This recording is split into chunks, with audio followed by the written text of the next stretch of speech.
туугандардын арасында бир диндар болот. Баары ошону жаман көрөт да. Жактырбай сен кечке дават кыла бересиң депчи. Адамга сежде кылган болбойт го, эмнеге Юсуф алейхиссаламга сежде кылды дейт. Дин менеттин кылган, диндеги улуу инсан боло албайт экен. Эмне үчүн? Себеби пайгамбардын жолу ушундай экен да.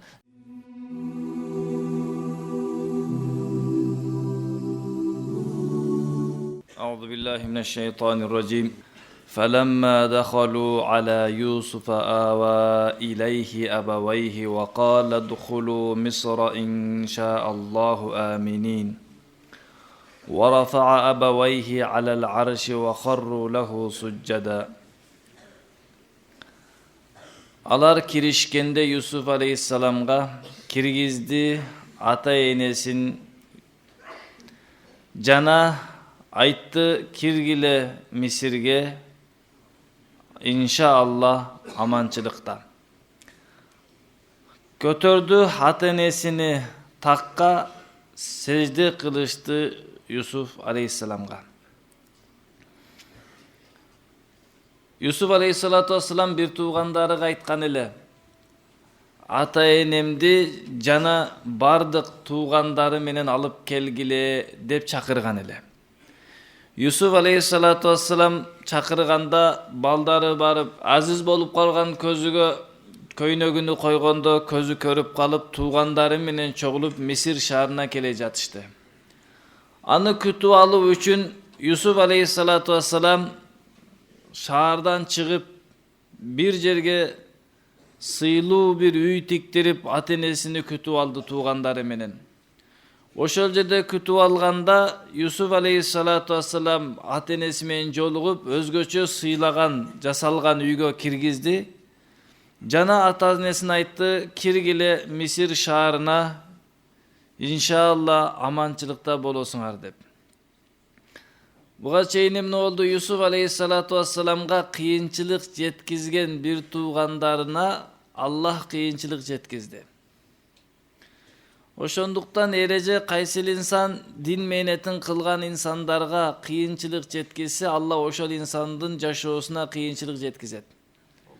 Бирок ал адам ойлой берет, паланчы кылып жатат, түкүнчү кылып жатат деп. Жок, сиздин Алланын досторуна, Алланын сүйүктүү инсандарына кылган туура эмес мамилеңиздин себебинен Аллах Таала сизди тарбиялап, Аллах Таала сизди жазалап жатат деген маани болсо керек. Сизди сынап жатат деген маани.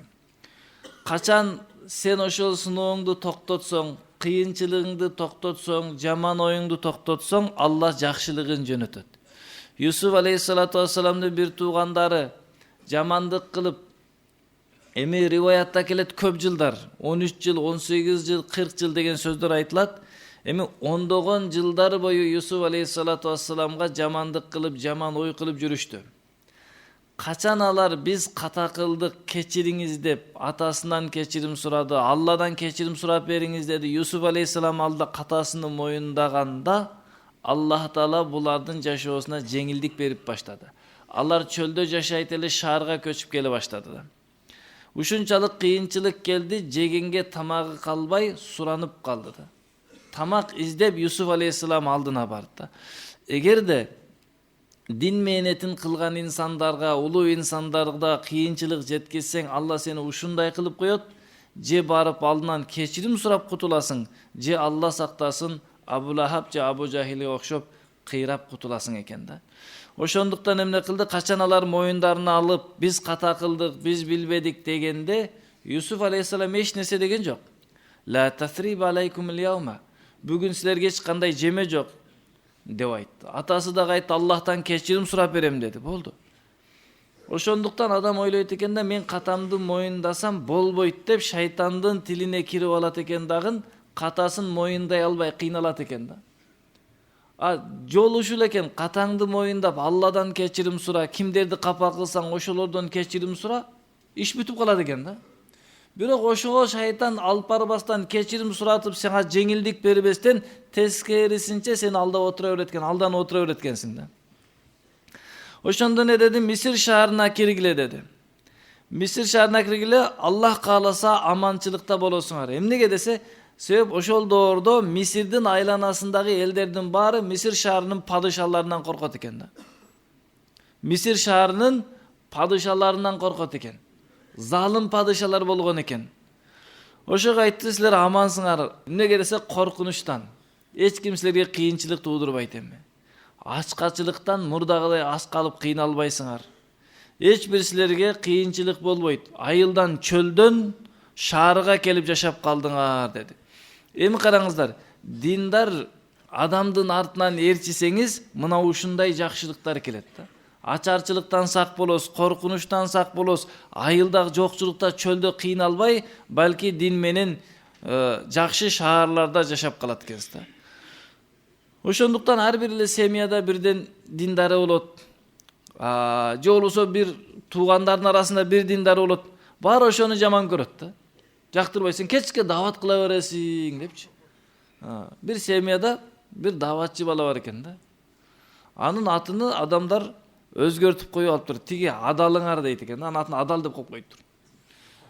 Бир нерсе десе бул арам, бул адал дей берет экен да. Ар бир семьяда Аллах Таала бирден адамды чыгарып даватчы кылып койгон. Кечке дават кыла берет.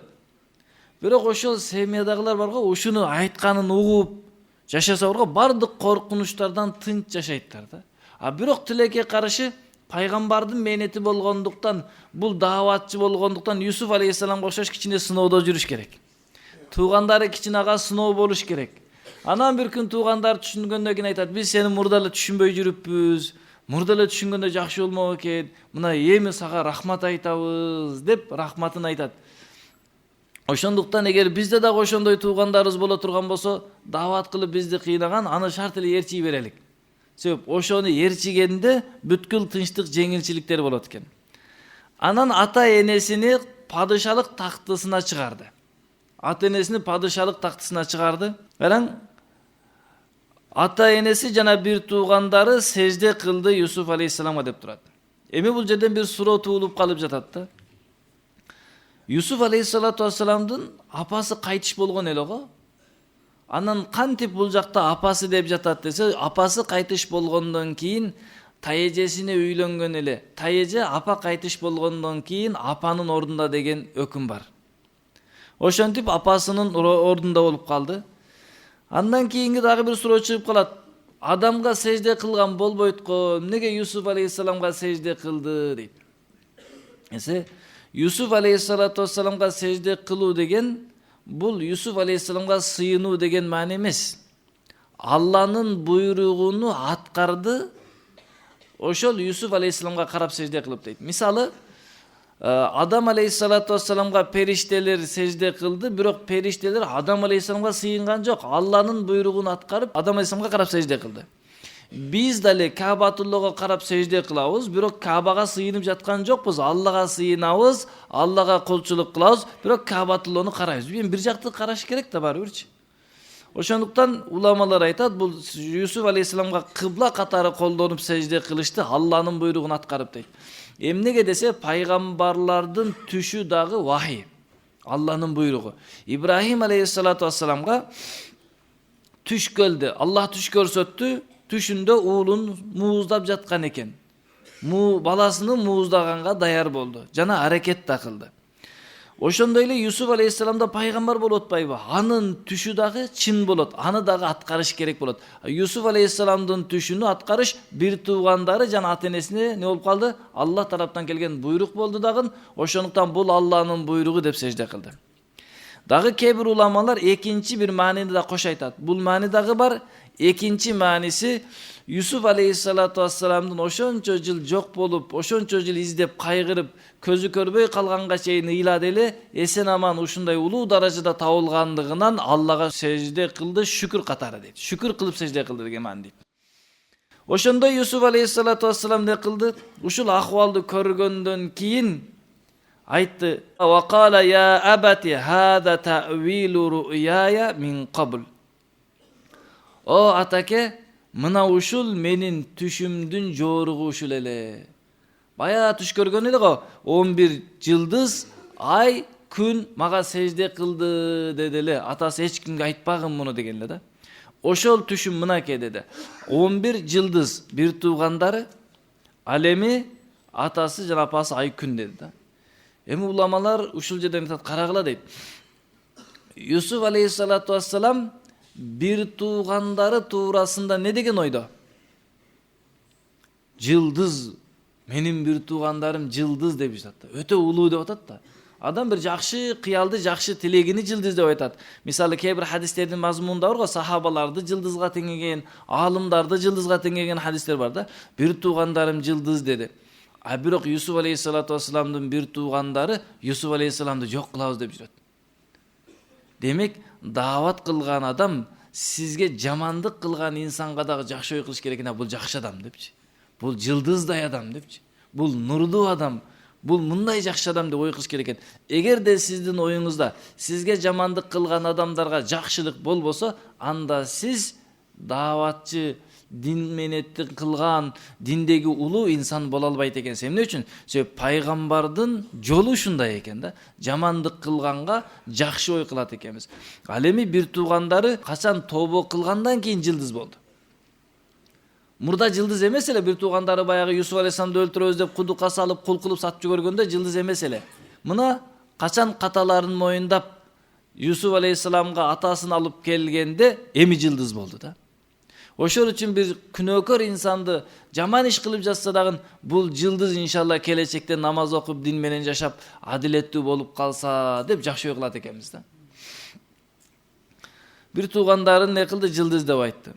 Чындыгында Роббим муну чын кылып берди. Түш эле ошону чын кылып берди дейт да. Пайгамбарлар бир түш көрсө, ошол сөзсүз чын болот. Пайгамбарлардын түшү дагы вахий. Ал эми адамдардын түшү такыбалыгына жараша ал сүйүнүчтүү бир кабар болот. Түшүңдө бир нерсени көрүп эле бир ибадат баштап албайсың. Түш көрүп түшүңдө 2 күн оруза кармаган, жок, 2 күн оруза кармашым керек экен, мен түш көрдүм деп чыга калса болбойт. Адамдарга Аллах Таала түш көрсөтөт, такыбалыгына жараша ошол чынга жакын болот. Бир сүйүнүчтүү кабарларды, бир эскертүүлөрдү Аллах Таала жөнөтүп турат. Бирок бүгүн бир алым түш көрүптүр, ошонун түшүндө мындай өкүм келиптир, бүгүн бардыгыбыз мындай бир ибадат кылабыз деген болбойт. Себеп биздин динибизде пайгамбардан башканын түшү далил болбойт. Түш көрүпсүң десе, жакшы түш экен, жакшы нерсе экен, бирок ал түшүңүз дин эмес. Эгер сиздин түшүңүздүн себебинен эле динге бир амалды киргизип жүгөрсө, анда пайгамбарга окшоп калбайсызбы? Сиз дагы түш көрүп анан динге бир нерсени кошуп жүгөргөн. Ошондуктан биздин түшүбүз сүйүнүчтүү же эскертүүчү кабарлар катарында болот. وَقَدْ أَحْسَنَ بِي إِذْ أَخْرَجَنِي مِنَ السِّجْنِ وَجَاءَ بِكُمْ مِنَ الْبَدْوِ مِنْ بَعْدِ أَنْ نَزَغَ الشَّيْطَانُ بَيْنِي وَبَيْنَ إِخْوَتِي. Чындыгында жакшылык кылды мага мени чыгарганда зындандан жана силерди чөлдөн алып келгенде мени менен бир туугандарымдын ортосуна шайтан бузукулук салгандан кийин. Мындай деп атат да Юсуф алейхиссалам, Аллах мага жакшылык кылды, мени зындандан чыгарганда деди. Алла буга чейин көп жакшылык кылды эле го. Алар кудукка ыргытып жүгөргөндө, кудуктан да чыгарып жакшылык кылды го.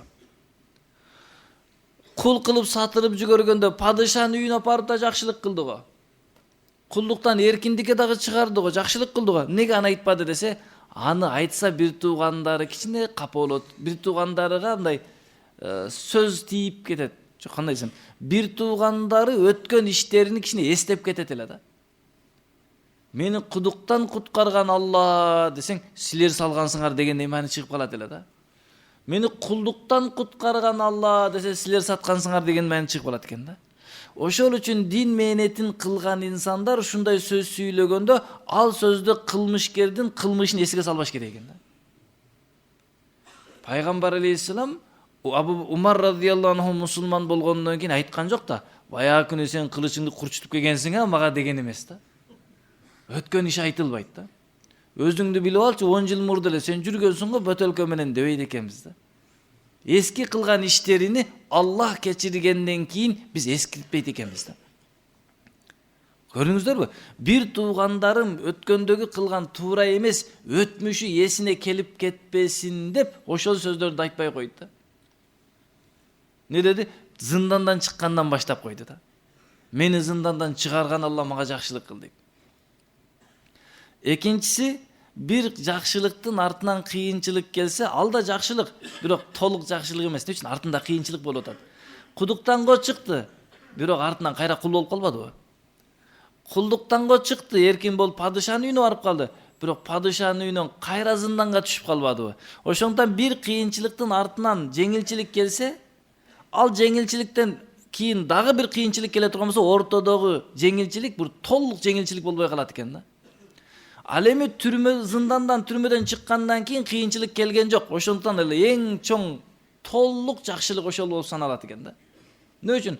Зындандан чыккандан кийин падыша болду, бир туугандары келди, бир туугандары келип кечирим сурады, аталары менен чогулушуп бирге болуп калды.